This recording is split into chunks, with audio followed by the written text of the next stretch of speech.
there we go. Now it's starting. My name is John Romano from the Mayor's Office of Neighborhood Services. I am the North End, West End Waterfront Liaison, which covers this area over here. I'm here tonight to facilitate this required cannabis community outreach meeting. This is an application for the group that is here 200 High Street to be operated at the address at 200 High Street. Before we start, I would like to go over my expectations for tonight's meeting. I have participated in multiple meetings of this kind, and I know that it could be a very sensitive topic. I want to make it clear that no decisions are being made tonight, and at no time will it be acceptable to be disrespectful to anyone during the meeting time. Everyone is entitled to their opinion, and there is no right or wrong opinion. We are here tonight to try to collect as many comments and questions for this proposal, and I am not here to facilitate debates amongst neighbors or relegated state legislature. I ask that all questions be directed towards the applicant and myself only. The applicant will answer any and all questions related to their proposal to the best of their ability, and then I will answer any questions specific to the city's process. If either of us are unable to answer your question tonight, we will follow up with you after the meeting to get that information to you. Speaking of this meeting and after the meeting as well, this is an open comment period between now and when this goes in front of the board, the Cannabis Board. Meaning that if you do not get called on tonight, or if you think of questions that you have not been answered, all you need to do is reach out to myself or the team here, and we will work to get you that information. My contact information was included in the flyer. It's also John, John, period Romano, like Ray Romano, but not as funny, Romano at boston.gov. So you're welcome to reach out to me at any time with any questions, comments, or concerns. And if you're not able to speak at tonight's meeting, as this meeting will run for an hour, there will be no questions that we will not be able to have answered for you or get an answer for you if you reach out to me. There will be no questions during the presentation, and once the presentation is concluded, I will reiterate some of these expectations again, but then we'll move on to the questions from the abutters. So I do want to take this chance now to turn it over to you all to be able to go through your presentation. That's great. All right, thank you very much. My name is Phil Silverman. I'm from the law firm of Vicente Cedarberg, here on behalf of High Street Cannabis Group. Bridget, if you want to share your screen on just the introductory slide, that would be great. If we can do that, let's see. 1 second.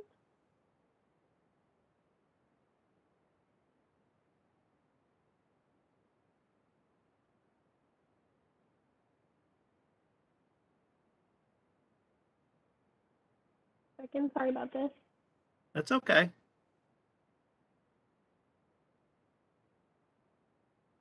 Not sharing yet? No, it's not sharing just yet. Bridget, if you do the share content, it might be easiest if you already have it open.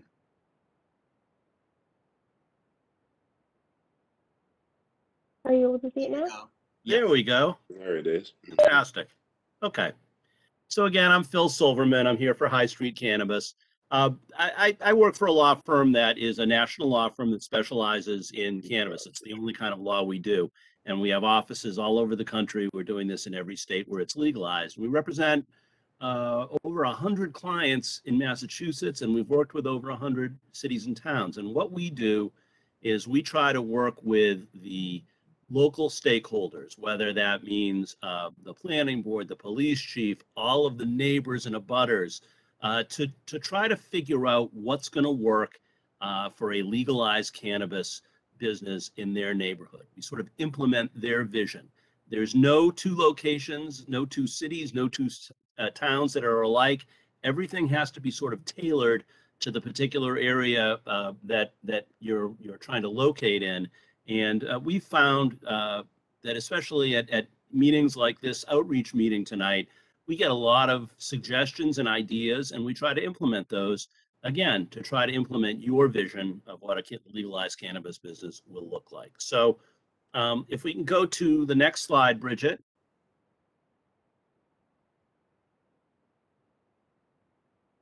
Is it still sharing okay? Yep, there we go. Now we got it. So again, this is actually a locally owned funded group. It's operated by diverse Boston residents. It's also a certified equity applicant under the Boston ordinance.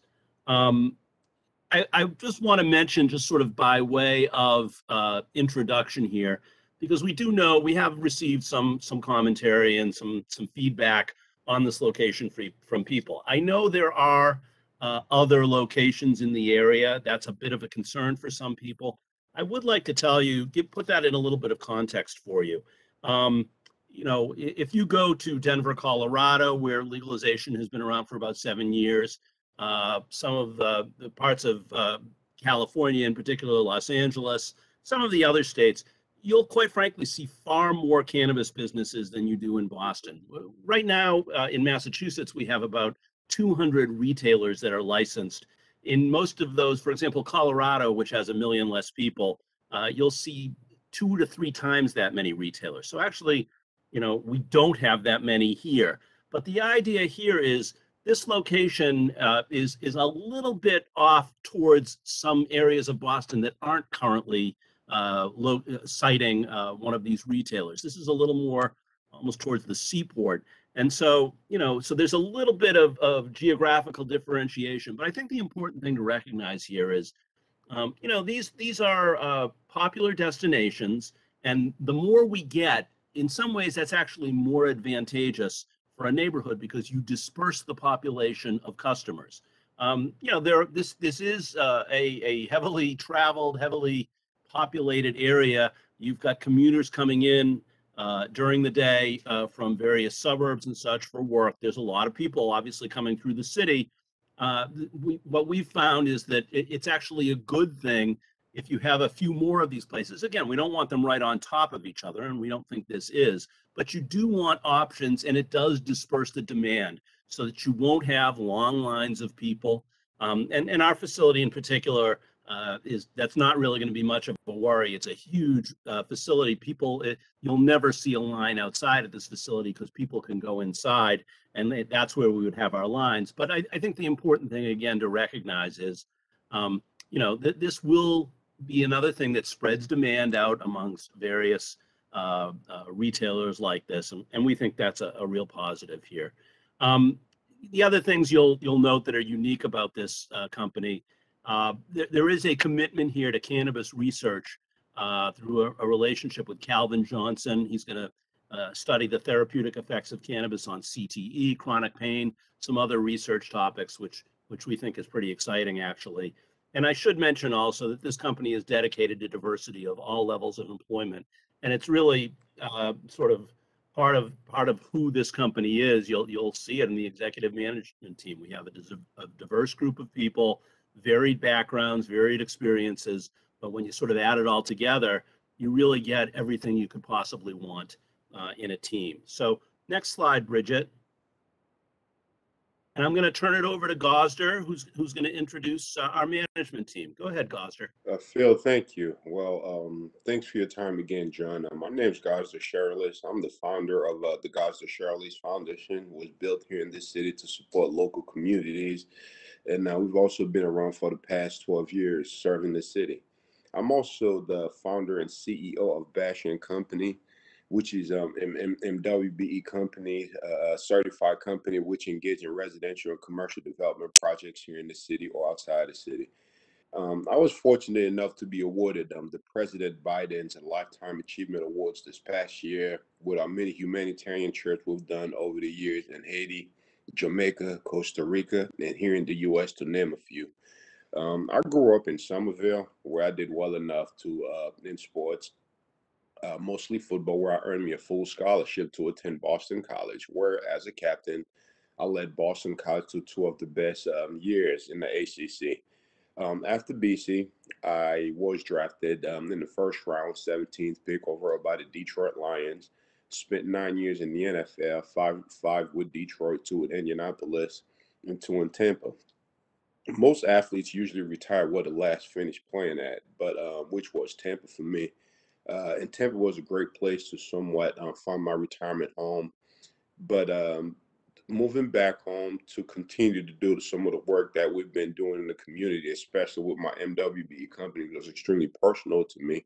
It was so hard for all of us, somewhat like getting into the city, find jobs, and I wanted to somewhat come home and give back to the city and help out with the minority community as far as the MWBE contract, see how well we can expand a little bit. Uh, we are working on Parcel A2 with BGI here in the Seaport. This is the first project here in the city with a 70-30 GC-JV partnership. We have a 75-25 GC development partnership. We also created a $15 million syndication to help our local minority community and businesses participate and invest into the project a little bit with a fairly good return at no risk. And we also put aside $4 million to do community outreach work in the community. So as far as serving our community, that's something that matters to us. And stepping into this role, in the cannabis role, that's something that we're somewhat familiar with. And I don't see us stopping anytime soon. Great. Marie, you want to introduce yourself? Good evening. I'm Marie St. Fleur. I'm a person who grew up in this city. I grew up in Upham's Corner, and actually in the house that I grew up in. Spent the majority of my career in public service. I'm a BC grad, so Gosder and I are both have the BC Eagle experience, and love this city, and have had the opportunity to serve in various capacities. I first started I went to right here on Dudley Street, went to school at St. Patrick's, moved on to Monsignor Ryan Memorial. Then I went to UMass Amherst, and from there went on to Boston College Law School. All the opportunities that I've gotten are directly related to my commitment and my connection to the community that I still serve and that I still live in. And, as part of that work, some time ago, I became an assistant district attorney. In that role, had the opportunity sometimes to be the only one in the room and to see some of the disparities as it related to our justice system. And in that instance, also observed how folks from the community that I came in were treated differently than others. I went on to the Attorney General's office, where I was able to participate in a civil practice, and then went back again and did some criminal justice work. There again, I came to understand that if you want to get to the root cause of some of what was impacting my communities, particularly kids who are Black and brown, that we needed to begin to look at what education looks like, how it's being delivered, what economic justice looks like, how we're making things more equitable for people, and how we change systems to make that happen. And that is because of exactly some of the experiences that I received were very positive, coming out of right here, Upham's Corner, in Boston. And so I was delighted to be invited to be part of this team. I could go on and talk to you about the work that I did as a state representative for about 11 years, and the work that I've continued to do in volunteers. But what's most impactful to me is the fact that I've been able to use my voice, the opportunities that I've been given to leverage to bring attention to issues that continue to plague the community that I live in. And through that work, I was asked to participate in some cannabis work in the city. I've had a chance to do that.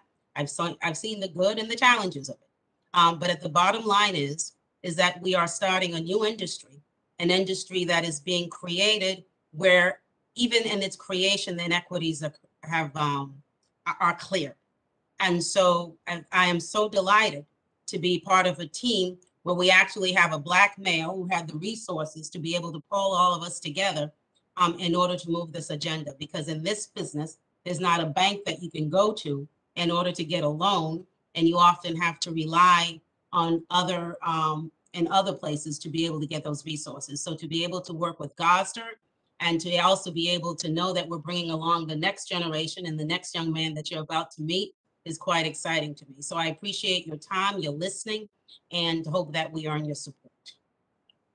That's great. Thanks, Marie. Next slide, Bridget. So this is sort of backing up what Gosder and Marie just said, a lot of what you'll hear in these community outreach meetings from various groups, and I certainly don't want to disparage any of them, but they're very aspirational about what they can do for the community. I think, what you've heard from Gosder and Marie, these people have been involved in the community and they are a part of the community. It's not really just aspirational. They have experience in this. And when you're thinking about somebody that you want to work with, that's going to be one of your neighbors, you may enter a situation where you've got an issue with the business and how it's being run and it's impacting your life. You want people that care about your community. You want to be able to go to them and say to them, I've got a problem. Can you do something about it? These are the type of people that can do that. So next slide, please. I'm going to introduce you to some other parts of our management team. Carlins Bourget. Carlins, why don't you say hello to everybody and introduce yourself? Hello, everyone. Very nice to meet you all this evening. Thank you guys for sitting here and listening to what we have to say. My name is Carlins Bourget. I am the proud son of Haitian immigrants. I was born and raised in Lynn. I attended Salem State University, where I earned my bachelor's degree in business management. Throughout my time in high school and university, I've been working with my father, helping him run and manage Bourget's Tailoring. It's my father's shop over in downtown Boston. He's been there for about 21 years now, and I've been with him ever since I've been in high school, helping him, along the way. The experience that I've had, helping my father and kind of watching him serve and continue to serve to this day, the people of Boston, has really inspired me to follow in his entrepreneurial footsteps to open and own my own business as well. So during my time working, with my father, I had the pleasure of meeting some great people. One of them being, one of my business partners on this project, which is Gosder Sherilis. We met while he was in the league. He, came by to get some suits done. We kicked it off, and it's been a great hit ever since.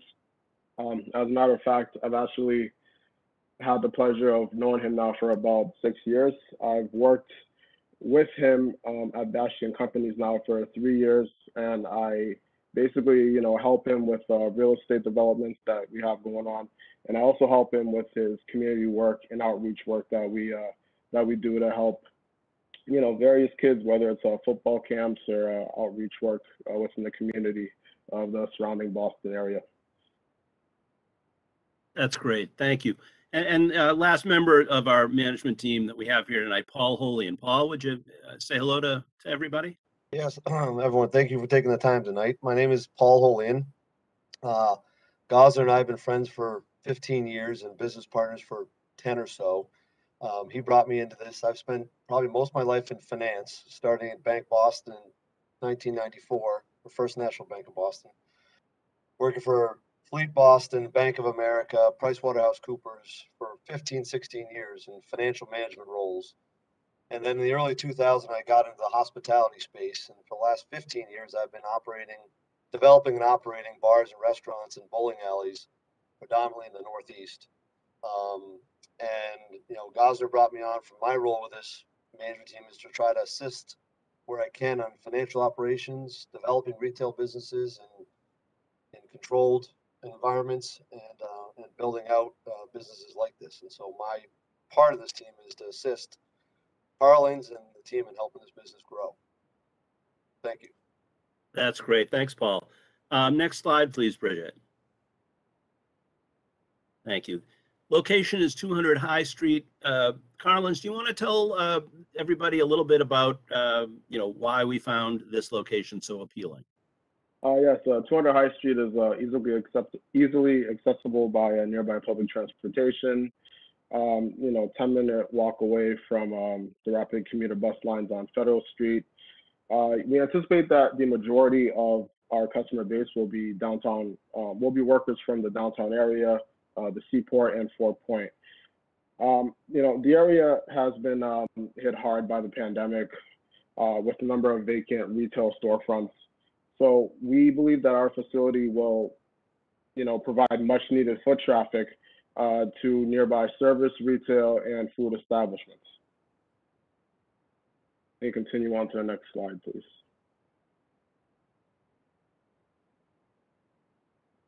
So despite the cannabis companies that have already been permitted, we believe that downtown Boston is still underserved in the demand in the area. In addition to the large amount of office workers in the area, downtown area to obtain this product, as young professionals and individuals over the age of 50, we're rapidly growing consumer demographics for cannabis products.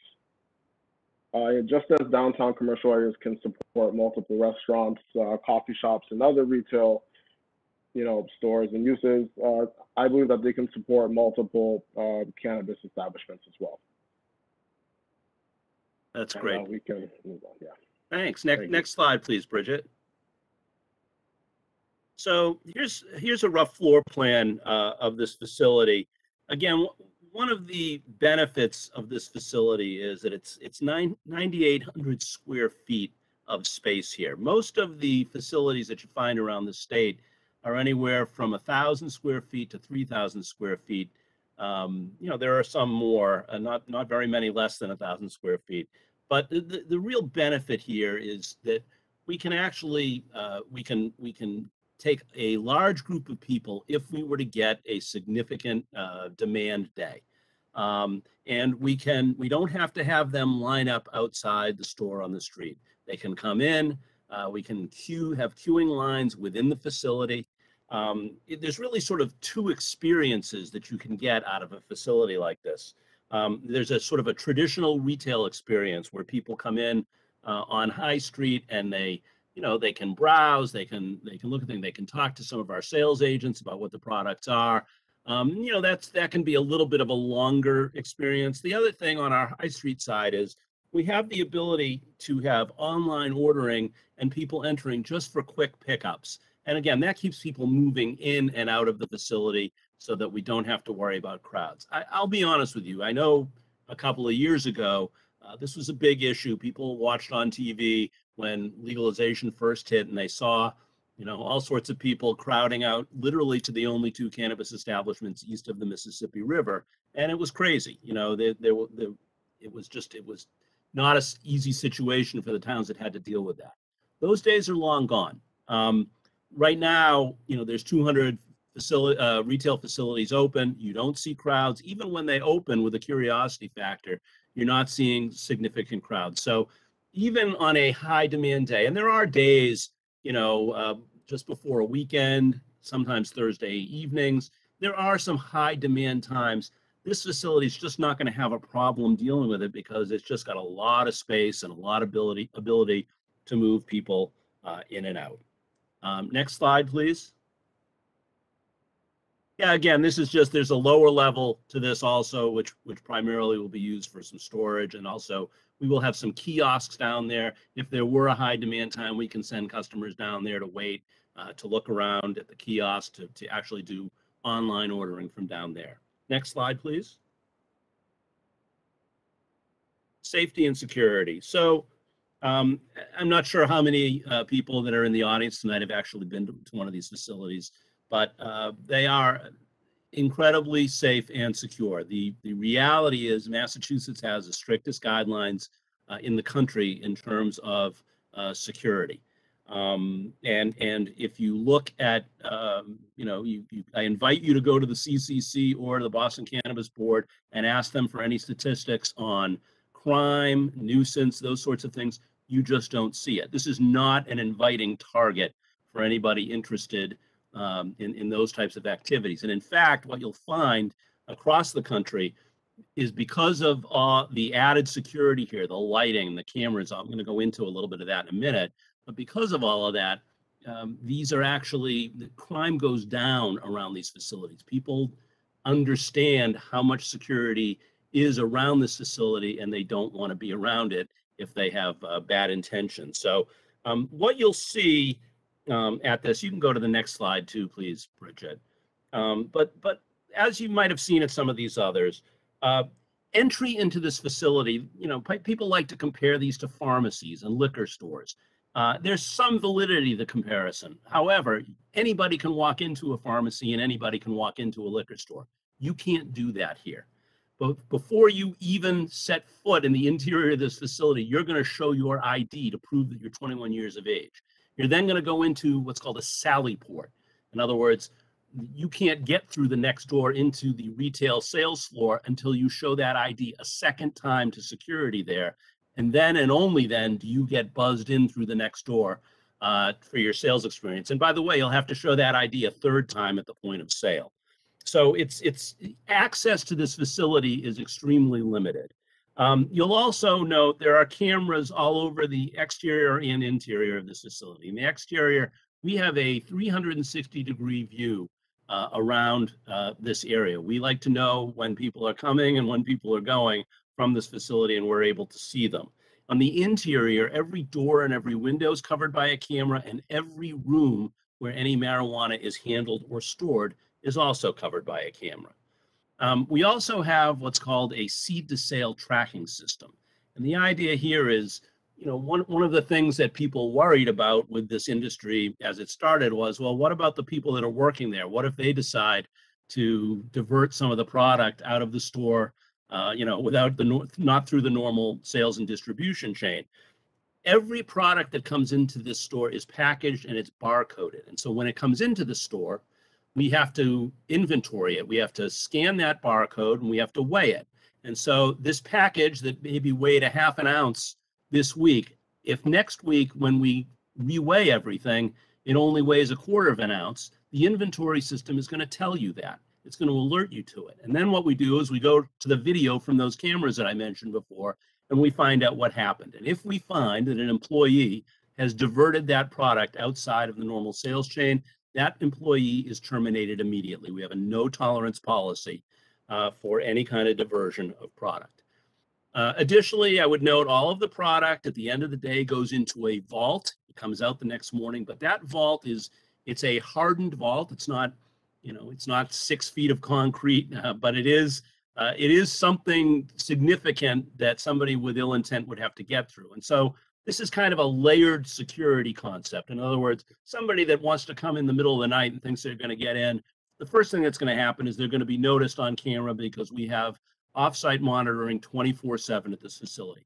We'll see them. If they somehow manage to get through a door, which wouldn't be easy, but if they did, they're still going to have to go through several other doors, which won't be easy. And then even if by that point, the local authorities have been notified. If they get all the way to the vault, which is where all the product is, it would take them a good deal of time to break their way into that vault. And even, by the way, when they get in there, most of the product is held in safes within the vault. So, anybody that has that kind of intention, by the time they would get anywhere near the products here, the local authorities would be there taking care of the problem. Again, we haven't seen any of this because, quite frankly, it's pretty well known out there that this is a very difficult target.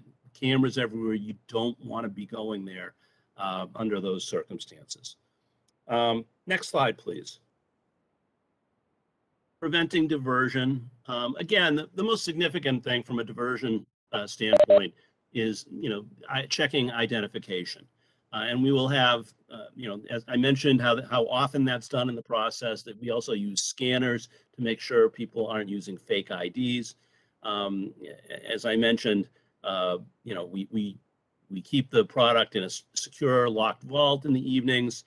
We don't use products which are deemed attractive to minors. We don't have, edibles that are shaped like fictional characters or fruits or things of that nature.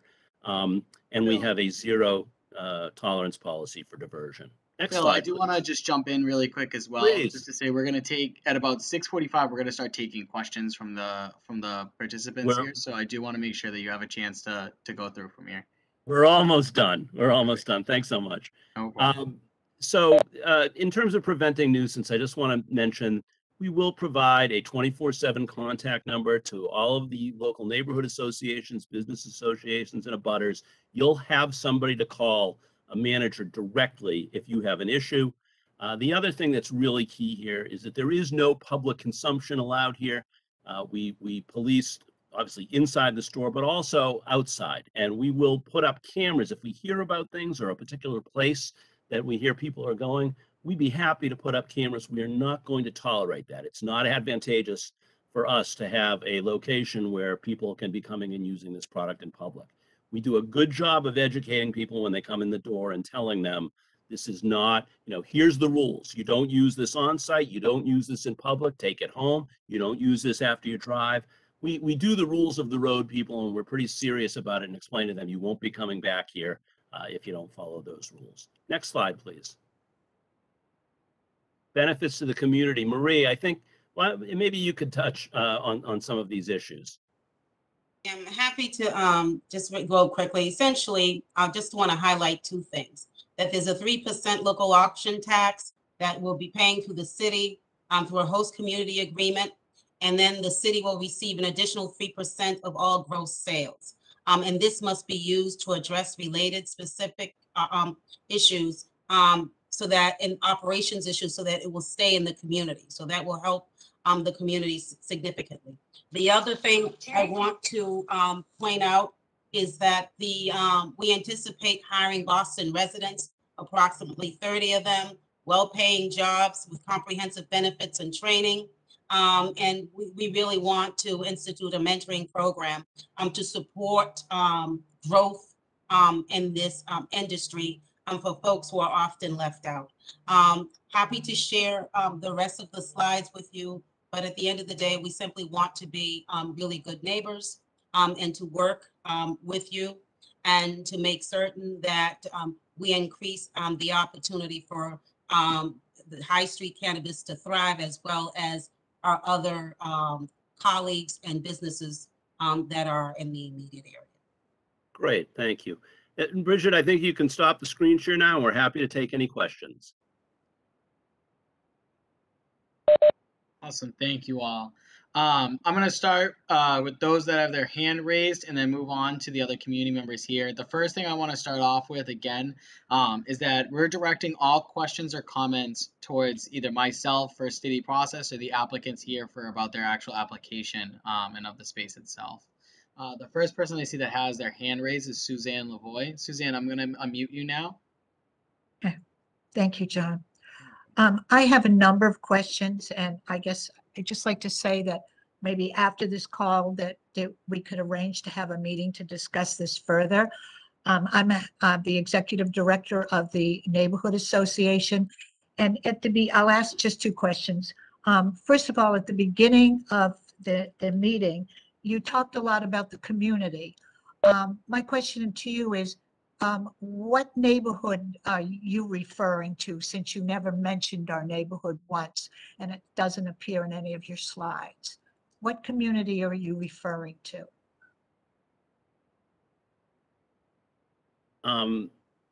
Marie, do you want to handle that? Happy to. I think there are two communities, right? There's a community that's immediately, when I think of community, I think of Boston.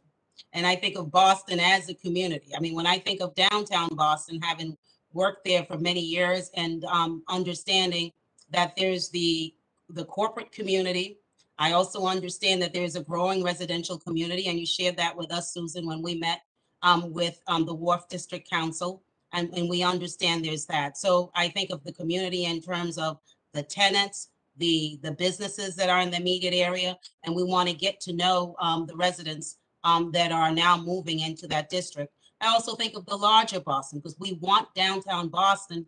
As I used to work for the city, I know that when we think about the Greenway, when we think about the new parts of Boston that are growing, that there has not been a lot of interaction between, say, my neighborhood in those areas in Boston. We want to make certain that we are part of making all of Boston a community that is welcoming and inclusive of everybody. So when I think about that community, is how do we create an atmosphere where we all are feeling welcome, and that we also are respecting the opportunities and enhancing opportunities for those immediately there and those who are in the larger neighborhoods of Boston. Thank you. I mean, you are in the Wharf District neighborhood, And unlike many of our, most all of our presentations, it's never been mentioned once. And this is the second presentation to the people in the Wharf District neighborhood. And it concerns me a little bit since you talk about being part of the community, but based on what you're saying, you're talking about the greater Boston community versus this neighborhood, which is where if your establishment does become part of this neighborhood, it's where it's going to be the most impact to our citizens, to our small businesses, and to our residents. And it just concerns me a little bit that there doesn't seem to be an understanding of who we are and what we represent. And we are obviously part of the greater Boston community, and we share many of your concerns, but we do have concerns about our neighborhood itself. So I wanted clarification on that. I And appreciate that, Susan, and look forward to an opportunity to sit with you and to learn more about what those concerns are. And I mean, I know we can look at it from the business perspective, but it's also, as I come to understand, that the number of residents in that immediate area is also growing. You're a growing neighborhood, the Wharf District Council residential neighborhood, and I think all of us stand to learn more about that. And the small businesses. The Wharf District Council represents residents and businesses. It's not just residents alone. So I think that's important to know. And again, I don't want to take up all the time, but the other question I had was, who owns your company, the Boston, the 200 High Street Group? Who is behind this?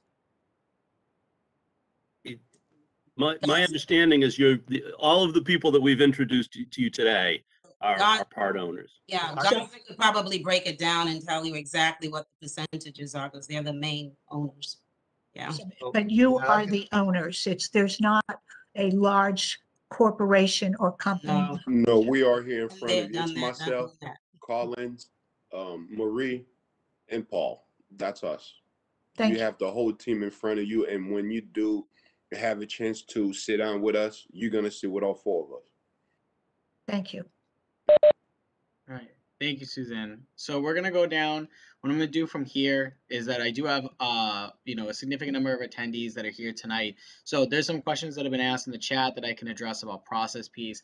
This gets posted to there's a Cannabis YouTube page, a Boston.gov YouTube or a Boston.com City of Boston YouTube page that goes through from there. It gets posted on the Cannabis Board website as well after this meeting, because people are asking about where they could find this recording after. I know people are asking if there are other attendees at the meeting. Yes, there is. The format of WebEx, just the way it is that if you're an attendee, unfortunately you can't see the attendee list. It's just a system error, is a system process, a system thing that we have been running into consistently since the beginning of COVID-19 when we started this process. We have 44 people that are in attendance tonight, plus the panelists here. We also have people that may have had a chance to join or not join. I'm just looking at the list this minute.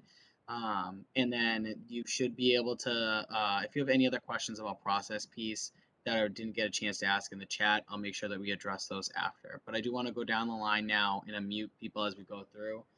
There are a few people that have asked specifically, whether it be in the chat or in the question and answers, to make sure that we highlight them. I will skip around after a few to be able to go through and make sure we get a chance to ask from a couple different people here tonight, but then I will reach out to you all too. So Alan Hoskins, did you have a question, comment, or concern? Alan? Can you hear us? Yes, we can. Okay, because on ours, it looks like we have to unmute. Yep. No, we can hear you perfectly fine. Yeah, just the primary question is how you control the situation. So for people that have asthma, lung disease, things like that live around the neighborhood, we've noticed near some of the other cannabis dispensary shops, people smoking outside. They're not 20 feet, 5 feet away from the building. You talk to the store owner, they don't care. I mean, how do you control all that? Sure. So, quite frankly, I'm shocked to hear that, because I know with the groups that we work with, we take that very seriously. We intend to have our security people outside the premises policing not just, you know, the front of our building, but quite frankly, looking down the street. We do not want exactly what you're talking about. Nothing could make this business, make it more perilous for this business than to have that occurring, because that's a way to get the Cannabis Control Commission and the Boston Cannabis Board to pull your license. So, you know, we Can take I it very add- seriously. We want to hear from people if that happens, that it's happening, and we will alert those people that they're not welcome back in our store. We are very likely to call the local authorities as well. We are not going to allow that to happen on the premises or near the premises. Can I just add, Phil, that there's, we have a no public consumption, that, and all our customers will understand that. As part of, the work that we do, they will be required to sign a customer pledge with us. And should we find that they are consuming, and first of all, they can't consuming in our premises because that's illegal. Should they be consuming, as you've indicated, next door or adjacent to, and it's observed, then we have a no tolerance policy, which means that they would not be allowed back into our store. So I'm sorry to hear that other facilities, if you know, if that's existed, but that is that actually is a violation that should not be happening anyway. And to add a couple of things to it also, Marie, Alan, so many times when people refer to cannabis dispensaries, you just talk about the smoke and the flower part of it. Well, as a group, myself, you know, I'm a testament of that. We really want to focus on the pharmaceutical part of it and the medical part of it. As I've had over 12, I've had over 12 surgeries in the past 12 years, and with CBD cream and all these different things that I've been somewhat using, I can sleep for the first time in a while. I can walk now. So we're not just planning on focusing on just on the flower part of it. We really want to be part of the neighborhood and also introduce the medical and the pharmaceutical part of it. Thank you. Thank you all. I'm going to continue just to skip around a bit as there's people that have identified themselves as wanting to ask questions.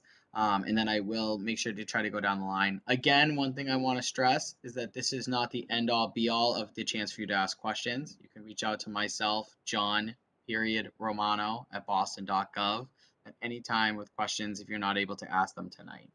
I am going down the line here. Give me 1 second. Judy Launch. Give me 1 second, Judy. I'm sorry.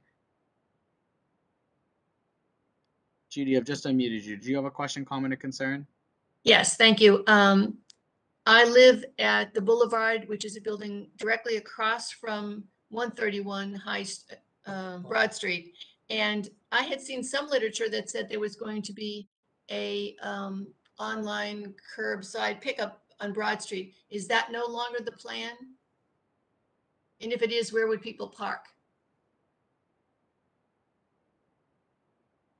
Carlin, do you want to talk about that?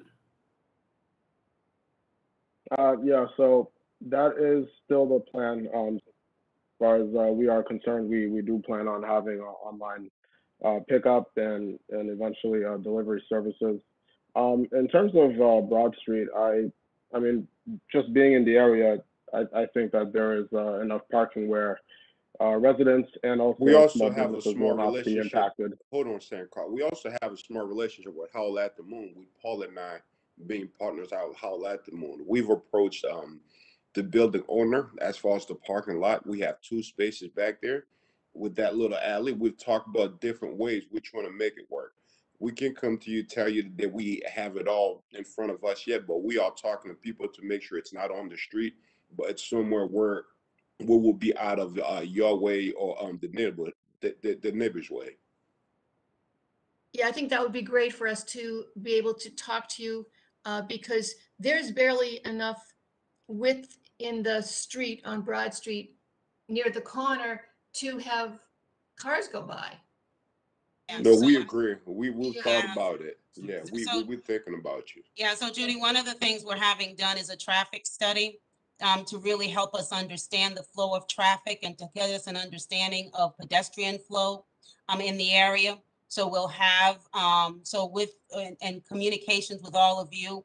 We'll have the engineer who's working with us get some information from all of you. I think he's here, by the way. I think Matt's on this call. So, and we're just at the beginning of this. And so we would be able to have better answers for you.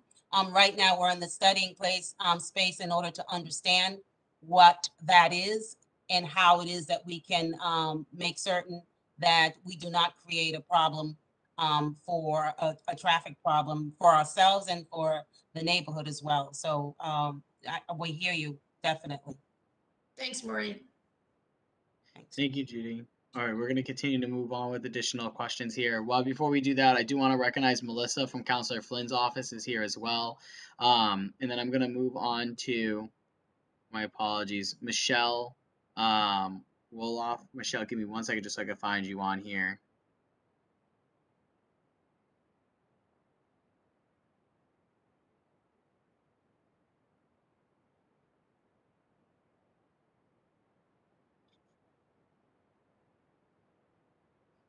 Michelle, I've just unmuted you here. Oh, hi, how are you, John? Good, and yourself? Good, good. I'm here with my fellow neighbor. We also live along the Greenway in the neighborhood that Judy referenced about the wharf area. And so I've been living in Boston for about 20 years. I sent you my little text there. And I'm concerned about what could happen sort of like over 5 or 6 years. Because when I used to go to the Boston Common, I used to walk around and, you know, felt very safe. And now when I go to the Boston Common, there's a lot of people sitting on benches that have obviously smoked something or they are smoking something because they have it in their hands. And I mean, I was just there last week and I had a sad feeling, like, oh, Boston Common didn't used to look like this. Because I lived there for a long time, since 2006. So I moved here because I thought this Greenway Park is so beautiful and it's really incredible. And we have this amazing kind of group of people that are putting things together around the Greenway to make it such a vibrant community, you know, with the beer gardens and the wine gardens and the beautiful flowers and everything. And it's a huge park. So my question is, how would we be able to prevent our beautiful Greenway from becoming the public space that people choose to relax and enjoy their edibles and so forth? Sure. Frank, Go ahead, Marie. I'm sorry. So I just thank you for that question, and I think we all need to continue to be vigilant. I think I love the Commons. I used to work right across the street from the Commons. The Attorney General's office had a office right across the street from there. And so there are a lot of challenges happening in Boston. And I think I want to differentiate between folks who are smoking and the fact that in the legal cannabis, which is being purchased from many dispensaries across the city. I mean, the largest growing customer demographic age for the consumption of cannabis from dispensaries like ours, where the average, I think the average sale is probably over $100 or $175, is 55 plus. That's using the product for including CBD and THC capsules. There's a different demographic than from what you're probably observing on the Boston Common. And because of the regulations, it's a highly regulated space, because of the customer pledge and the controls that we have. The reality is, for the sale of any cannabis that comes out of any dispensary, it's a seed to sale coverage where you can trace back to the very inception where that particular product came from. And so I really want to distinguish between what, products, and I don't want to characterize them in any way, folks are consuming, and that which folks have to come in and purchase. And most of them, I would say, I did, and trying to figure this thing out. I actually went and sat to watch who was coming into the store. And I would into these stores and into the physician's office to get the okay to be able to go purchase cannabis. And I would say the majority of them were people who probably will look a lot like folks who are on this call and who are about my age group, than the younger folks that we see there. So I think, one, we're going to be vigilant, particularly because we have that customer pledge. Two, because of the seed to sale coverage and the security coverage. And three, we want to be good neighbors, and we want to contribute to the environment and to the neighborhood, this growing and thriving neighborhood that is happening over here at the Wharf District. And we want to make certain not only the Greenway, but all the other side streets where we're located continues to be thriving places. I mean, this is home for us. And for me, the common is very important, and I'm sad that it's becoming that. But I think there's a larger conversation to happen around what poverty is doing and what some of the mental health issues that people are experiencing are doing. Because I don't live too far from Melnia Cast, so I see some of what you're talking about. But I know that there's a larger issue that we all have to address as a city and as folks who care about others.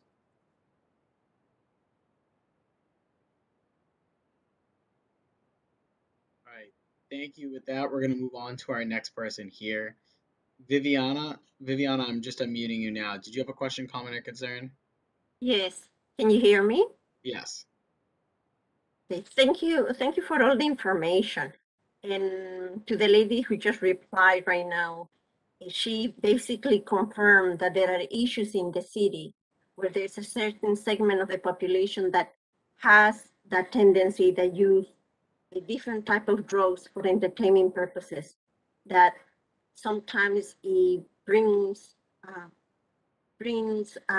areas of danger into the city. The residential area that is around with 200 High Street is the Harvard Towers, the Rose Wharf. It is a pleasure to walk in the middle of the night there, in the Rose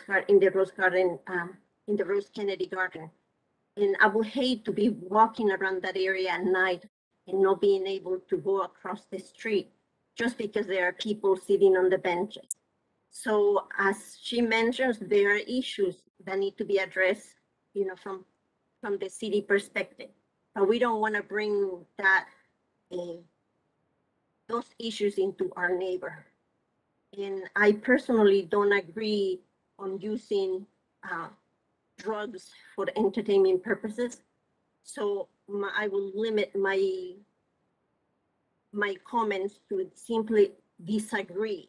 I do not support you having a cannabis store, so close to a residential area. And it will bring more disadvantages and more negative aspects to the neighborhood than positive. So with all the respect, and I understand that you have an effort and you are doing everything possible, but I just want to let you know that as an owner of a unit in that area, I think you will bring the value of the property down. So I disagree. And with all due respect, that's all I have to say. Thank you. Thank you. All right, well, we're going to keep moving down the line here. What I'm going to do is that I see a few people have raised their hands. I'm going to go through some of the people that have raised their hands. I've gone through those that have at least tried to reach out in the chat to ask if they could ask a question.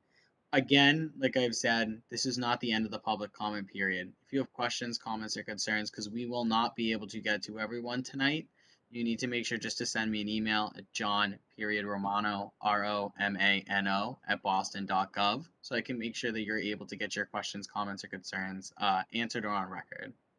So, Andrew Heigney, I apologize if I butchered your name there, but did you have a question, comment, or concern? Yes, I do. I think I'm unmuted. Yes, Am I unmuted? Yes. Okay. Thank you. And thank you for the presentation. Attorney Silverman made the point at the beginning that, Denver has these shops, they're much more common. In Boston, part of the deal was we have these buffer zones, and the reason for the buffer zones is that we don't want to have a cannabis shop on every corner. I think, and it troubles me a little bit, we kind of it kind of doesn't get entered into the discussion, the fact that, cannabis is still not legal on a federal level, which of course is why there's issues with banking and so forth.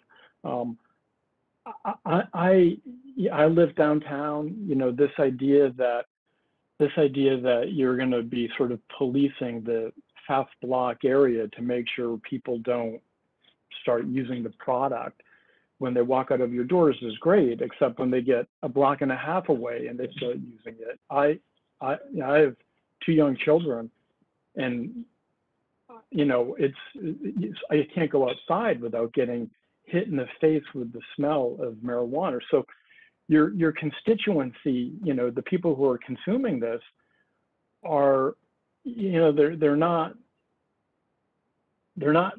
terribly sensitive to the community that they're consuming the product in. So I'm against this. It disturbs me that the Boys and Girls Club of Boston, their headquarters is based in this building.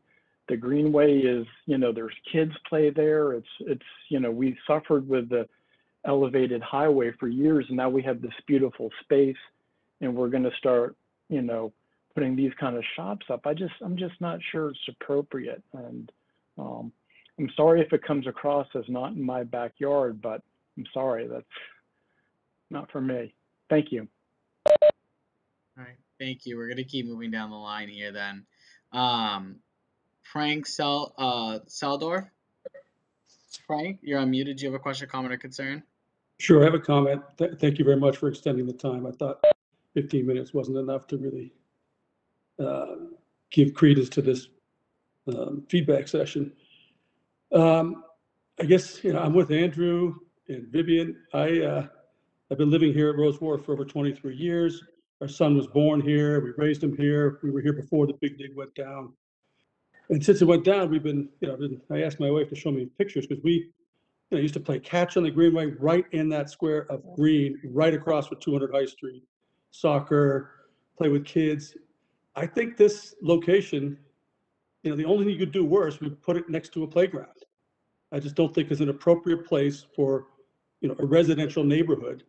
I also think that, blending the medicinal and recreational is covering up the point. If it's a medicinal issue, then this should be near a hospital or, available, near a medical facility.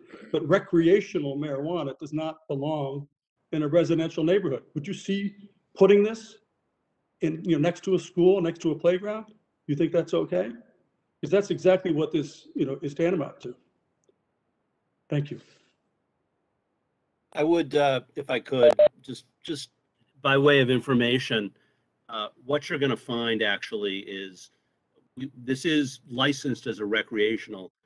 A significant number of people will use this for their medical needs. A lot of people don't want to go to a medical in order to get a medical registration. You have to sign up with the state. That becomes a public record. For employment reasons, they don't want to do that. There's also a lot of people that just feel like they should be able to do this medicinally without having to go through that process. There's a lot of people. The fastest growing demographic of cannabis users is people over the age of 55 using it for pain relief. A lot of them don't end up going to register as medical card holders, but they do use this medicinally. So while we call it recreational, you'd be very surprised at the number that are using this medically. So, and we certainly understand your other points about location. I would just point out again, we will do everything we can, and you'll have a good partner here that is willing to hear your concerns and respond to them if there are problems. Thank you for that response there. I do want to, state we're going to probably take one more person here.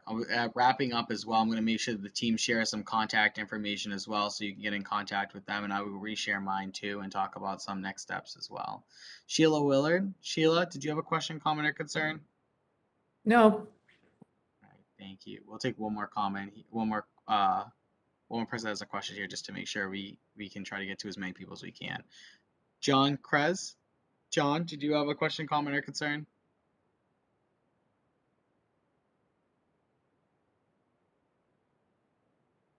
John, can you hear us? All right, we're going to keep going down the line then. I just have a Robert. Robert, do you mind stating your first and last name? Robert Payon. All right, Robert. Yes, we can. Okay, great. Thank you, John, for allowing me to this few moments. I have a comment and a question. The comment that I have is with regard to the 131 Broad Street side of the operation. Again, if anyone who is promoting this business had any idea of what Broad Street looks like at that location, you would never consider having any kind of activity at that 131 location, because you may tell people they shouldn't park there, but people being people, they're going to park in the travel lane because there is no parking lane at that location. So please reconsider that. That's my comment. My question, Attorney Silverman and Mr. Chirellus both mentioned that their customer base was from the seaport, and Mr. Chirellus also mentioned the seaport and Fort Point.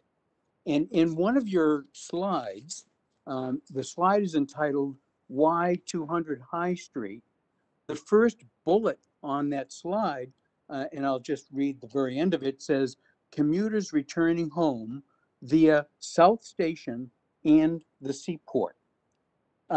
My question is, why are you up in the Wharf District when your customer base is not in this location? Your customer base is towards South Station and the seaport area. And I think that you should be considering a location closer to that area. Thank you very much. Sure. So again, if we misspoke, I apologize for that. What I was trying to point out was that there currently are no places in the Seaport District. And so we would expect that because we're a little closer to it than some other retail shops, that we would get some customers from there. But I'm not saying that that's really our customer base. Our customer base is sort of the downtown area and the area surrounding where we are. So there's, again, in having seen, if you look around, a lot of neighborhoods, you'll see 3 pharmacies, you'll see a couple of liquor stores. A lot of industries, there's competition. There's not just one of a particular type of store. There are some competitors, but we're off a little to the side of them, and so we have some advantages with respect to other parts of the city. But I really didn't mean to suggest that our customer base was only in the Seaport. It's just that we expect that we will get some customers from that area because we're a little closer to it than some of the other places near us. Thank you all there. What I'm going to do is actually, so John, I'm unmuting you now since you're able to get your phone unmuted. John, are you there? Can you hear me now? Yes, we can. Fabulous. Good evening. Thank you very much.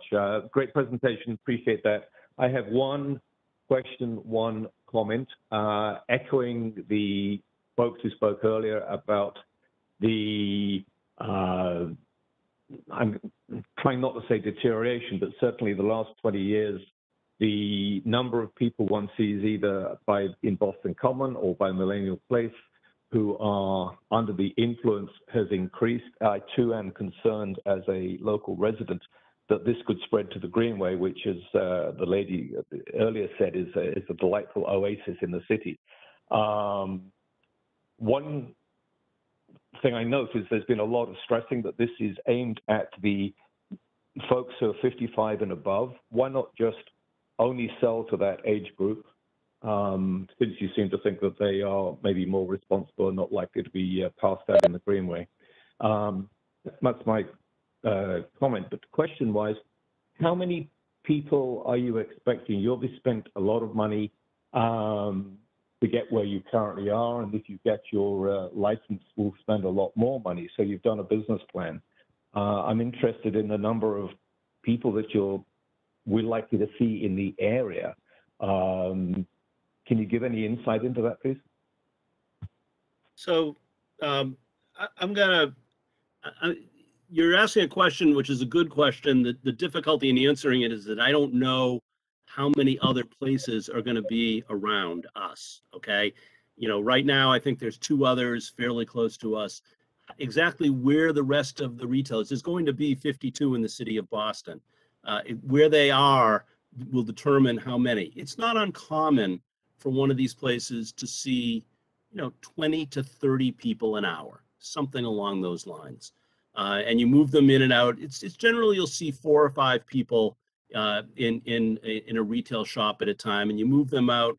The average customer time's about you move them in and out in about 10 minutes. So, I think 20 to 30 an hour. You might see a little bit more than that at the busiest times, a little bit less than that at non-busy times, but that's kind of a rough estimate.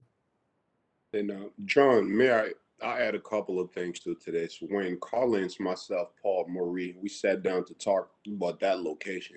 To be honest with you, we didn't think about the local community as our first, time clients. More of it, we were thinking of folks who would drive 2 to 3 hours to come to work into the city, and on the way home in the financial district, which we seeing a lot of.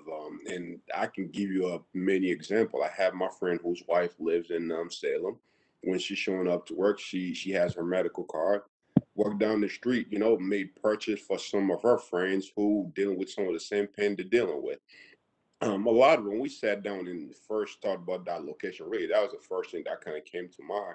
But as we keep working too, we saw what's going on in the area. We somewhat brought up Seaport in the area, knowing there's none in the Seaport yet.